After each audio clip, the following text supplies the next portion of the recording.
இந்த இன்சூரன்ஸ் அப்படிங்கிறது நம்ம ஏற்கனவே சொன்ன மாதிரி தான், அது ஒரு பொதுவான ஒரு நிதி தான். பல லட்சம் மக்கள்கிட்ட இருந்து திரட்டப்படுற ஒரு நிதியை தான் நம்மளுக்கு வந்து கிளைமாக தராங்க. அப்போ வந்து ஒரு பேப்பருமே இல்லாமல் விபத்தாயிருச்சு அப்படின்னா உங்களுக்கு அந்த பணத்தை எடுத்து கொடுக்கறது அது வந்து சாத்தியம் இல்லை.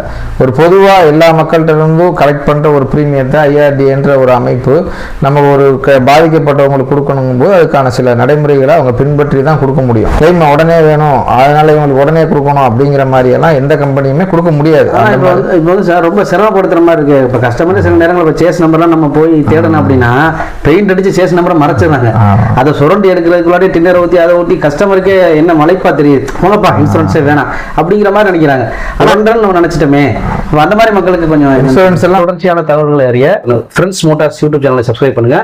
கமெண்ட்ல முழுமையான தகவல் அறியணும்னாக்கா உங்களுடைய வாட்ஸ்அப் நம்பரை வந்து பதிவிடுங்க. அதுல உங்களுடைய முழு பிடிஎஃபையும் இதுக்கு உண்டான தகவலை நம்ம கொடுத்துருவோம். உங்கள் வாகனம் எங்கள் பாதுகாப்பு. மற்றொரு பதிவில் மீண்டும் சந்திப்போம். நன்றி.